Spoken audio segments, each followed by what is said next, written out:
Do you have any idea who that is? The woman in pearls grabbed my wrist so hard I almost dropped my drink. I turned around. Excuse me? That man, the one you just signed to. She was staring across the ballroom like I'd just touched a live wire. I looked back at it. The man sitting alone at the edge of the gala, ignored by every single person in that room. I'd noticed him 20 minutes earlier, watched 3 different men laugh at something near him, clearly about him while he sat there with a drink he wasn't touching. Nobody had said a single word to him all night. So I walked over. I don't know why. Maybe because I know what it feels like to be invisible in a room full of people. I signed, "Hello, I'm Ellie." His head snapped up like he hadn't expected anyone in that entire building to know sign language. His eyes went wide. Then something in his face just broke open. Relief, shock, like I'd handed him something nobody had given him in years. He signed back, hands quick and warm. "Nobody here talks to me. You're the first person tonight who has." We'd been signing back and forth for almost 10 minutes. Easy, funny, real. When Pearl's lady yanked me aside. "I'm sorry," I said. "Who is he?" She lowered her voice like she was telling me a secret that could get her fired. "That's Daniel Cross." I blinked. "Okay, Cross, as in Cross Logistics." She said it slow like I was supposed to gasp. "His family owns half the shipping contracts on the East Coast. He's worth more than everyone in this room combined, and his own family treats him like he's an inconvenience." I looked back at Daniel. He was watching me now, waiting to see if I'd disappear, like everyone always did the second they learned who he was. I didn't move. That's when I noticed her, an older woman in a deep green dress standing near the bar, not laughing, not mingling, just watching us, watching me. Her eyes weren't warm, they weren't curious, they were calculating. I didn't know it yet, but that was the exact moment Margaret Cross decided what she was going to do with me. 3 days later, my phone rang. A number I didn't recognize. "Ellie, this is Margaret Cross, Daniel's mother." Her voice was warm, syrupy almost. "I'd love to take you to lunch, just us girls." I should have asked how she got my number. I didn't. The restaurant was the kind where the menu doesn't list prices. Margaret ordered for both of us without asking. "You made quite an impression on my son," she said, folding her hands. "Do you know sign language professionally, or was that just a party trick?" "My uncle was deaf. I grew up signing with him." "How useful." She smiled, but it didn't reach her eyes. "Daniel is a good man. Difficult, of course. He can be stubborn, moody, hard to reach. Most women find it exhausting trying to communicate with him. Frankly, most women want more than he can give them." "He seemed easy to talk to," I said. Margaret's smile flickered, just for a second. "Well, you're patient, plain, sensible. That's rare these days." I didn't know if that was an insult or a compliment. I still don't. "He'd like to see you again," she said. "I told him I'd ask on his behalf." "He can ask me himself." Something shifted in her face. Annoyance quickly smoothed over. "Of course." Daniel called that night. Well, texted, then video called so we could sign. His hands were nervous, hesitant, nothing like the confident business air Margaret described. "Would you have dinner with me?" "Just us, no family." "I'd like that," I signed back. Dinner was easy. He laughed with his whole face. He asked about my life, my job, my terrible apartment heater. Actual questions, actually listening to the answers through my hands. Halfway through dessert, his brother showed up uninvited. "Bradley Cross." He shook my hand too long, smiled too wide. "So, you're the interpreter girl." "Ellie," I said. Right. He glanced at Daniel, then back at me, something sliding behind his eyes. "You know, our family's been waiting for someone like you. Someone uncomplicated." Daniel's hands moved sharply. "Leave, Bradley." Bradley just laughed and walked off like he'd won something. I didn't understand it then. I thought it was just an awkward brother being an awkward brother. I had no idea that 2 rooms away, in Margaret's private office, Patricia was taking notes while Margaret said the words that would shape the next 3 years of my life. "She's perfect. No money, no family, no lawyer." A pause. Easy to remove later. 6 weeks. That's how long it took from that dinner to an engagement ring. I told Daniel it felt fast. He signed back, dead serious. My mother doesn't do slow. If she likes something, she moves before it can change its mind. I should have heard that as a warning. I heard it as flattery. The wedding planning moved like a freight train. Venue booked before I'd even picked a dress. Guest list finalized without my input. Margaret handling every vendor call personally. She's just excited, Daniel signed one night, though his face didn't look convinced either. What I noticed more, though, was the business side. Daniel co-owned Cross Logistics, and his name was on the paperwork, on the building, on the letterhead. But in 3 months of dating him, I never once saw him in an actual meeting. Don't you go into the office? Yeah, I asked. I used to. Now they say meetings run faster without an interpreter slowing things down. Who told you that? My mother. Bradley handles operations now. I filed that away. I didn't like it, but I told myself it wasn't my business yet. The wedding itself was small. 60 people, mostly cross-family friends who watched the ceremony like they were at a funeral instead of a celebration. Margaret cried, but her eyes stayed fixed on me the entire time, not on her son. Vivian, Daniel's aunt, cornered me near the coat check afterward. She was the only Cross who'd hugged me like she meant it. "Watch the paperwork," she said quietly, gripping my arm. "Watch everything they put in front of him to sign." "What do you mean?" She glanced over her shoulder before answering. "I mean exactly what I said, sweetheart. Watch it."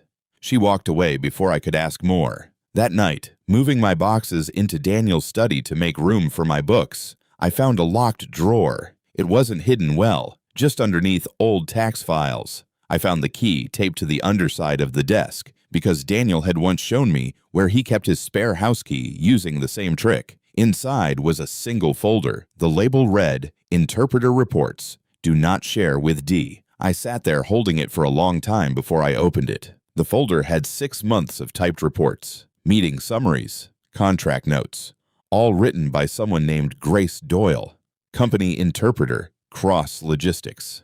I didn't understand why it mattered until I compared one report to a meeting Daniel had actually described to me afterward. His version, I told them I didn't approve the Baltimore route. Too risky, bad margins. Grace's official report. Mr. Cross expressed general approval of the Baltimore expansion, deferring details to Bradley Cross. They weren't just different, they were opposite. I brought it to Daniel that night, signing slow so I wouldn't miss anything in his reaction. "Who is Grace?" His face went tight. "Company interpreter. Been with us for years. Why?"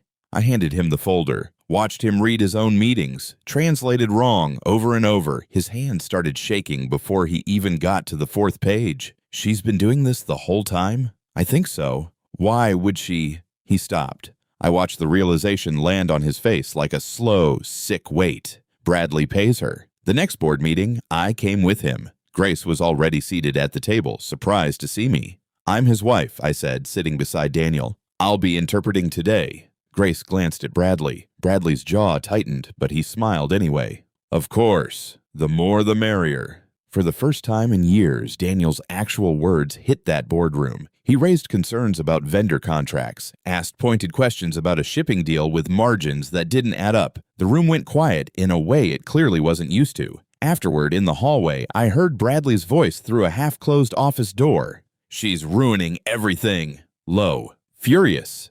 "He can't have a voice now, Mom. Not now." Margaret's voice, calmer, colder. "Then we remove the voice." I stood frozen outside that door, my hand still holding Daniel's arm, translating nothing, saying nothing, because for the first time I understood. This had never been about protecting Daniel. It had been about silencing him. That weekend, going through more of Daniel's business files to understand what I'd walked into, I found a signed shipping contract. Daniel's signature at the bottom, dated 3 weeks ago. The same week he'd been in the hospital with pneumonia, unconscious for 2 of those days. I stared at his name on that page for a long time. He hadn't signed it. He couldn't have. I brought the contract to Daniel with my hands shaking worse than his had. "This is dated the week you were in the hospital." He stared at it, signed slowly. "That's not my signature. Look, I always cross the S in cross. This one doesn't." I hadn't even noticed that detail. Small, deliberate, the kind of thing only a wife or a forger would catch. Someone's been signing your name. Bradley. His hands were flat, certain. It has to be Bradley. 2 days later, Margaret called an emergency family dinner. I should have known something was wrong the second I saw Patricia there too, sitting with a folder of her own. Ellie, Margaret's voice was ice wrapped in velvet. I think it's time we talked honestly about your intentions. My intentions? You married a vulnerable man, a man with a disability, no real business experience, isolated from his own family. Isolated by you, I cut in. Margaret's face didn't move. You've been going through private company files, inserting yourself into board meetings, turning my son against the family that raised him. I've been translating what he's actually saying, which apparently terrifies everyone at this table. Bradley leaned back, smug. Mom, maybe it's time we talked about competency evaluations, for Daniel's sake. Daniel's hands moved so fast I almost couldn't keep up interpreting them out loud for the room. You want to have me declared incompetent after I built half this company from a desk you never let me sit at? Silence. Margaret finally leaned forward. You have no idea what I'm capable of protecting this family from, including you, Ellie. That night, Vivian showed up at our door unannounced, a banker's box in her arms. I've kept these for 6 years, she said, setting them on our kitchen table, waiting for someone who'd actually use them. Inside, years of financial statements, shell accounts, payments to consulting fees that led straight back to Bradley's personal accounts, wire transfers timed suspiciously close to every contract Daniel had approved while unconscious, traveling, or simply never in the room. Vivian looked at me, tired in a way that told me she'd been carrying this alone for a long time. The shareholder vote is in 2 weeks, she said. Margaret's going to try to remove Daniel from the board entirely, declare him unfit, push you out with a quiet divorce before anyone can ask questions. How do you know that? Because I heard her say it. Vivian's eyes were steady, word for word. The shareholder meeting was held in the top-floor conference room, glass walls looking over a harbor full of cross-logistics containers. Every board member was there. Margaret sat at the head like she already owned the vote. Before we begin regular business, Margaret said smoothly, I'd like to propose a motion. Given recent concerns about Daniel's capacity to fulfill his responsibilities as co-owner. Second, Bradley said instantly. Daniel's hand found mine under the table. I squeezed it once. Ready, I signed with my other hand. Ready, he signed back. Before you vote, I said, standing, I think the board should hear directly from Daniel, not through Grace, through me, translating exactly what he says, word for word, on the record. Margaret's smile tightened.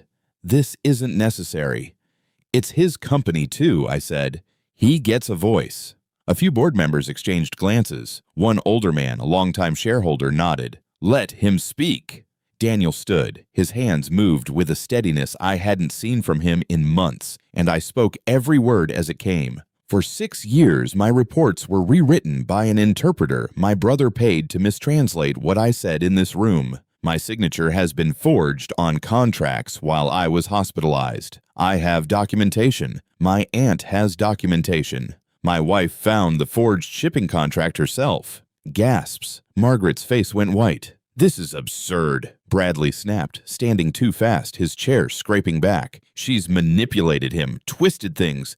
The wire transfers say otherwise, Vivian said calmly, sliding copies down the table. Consulting fees, Bradley? To an account with your middle name on it? Bradley's composure cracked wide open. You don't understand what I've had to do to keep this company running while he sat there useless.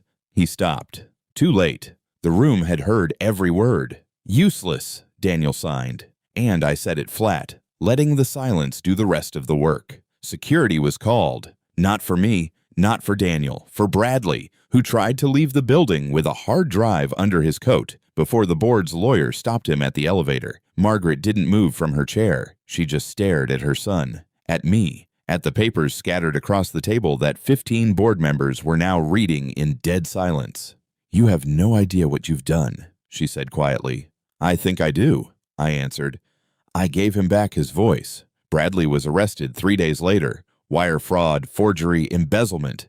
The DA's office called it one of the cleanest paper trails they'd ever prosecuted. Thanks to 6 years of records Vivian had quietly kept in a box under her bed. The board voted unanimously to remove Margaret from her seat. Not Daniel. Margaret. She lost her office, her title, her seat. At every table she'd built her entire identity around. The Cross family name hit the local business papers for a week straight. Not for shipping contracts, but for fraud, forgery, and the systemic silencing of a disabled heir by his own mother. She came to the house once, after all of it, stood on the porch in a coat that looked too big for her now. "I only ever wanted to protect this family," she said. Daniel signed, and I said it for him, steady. "You wanted to protect yourself.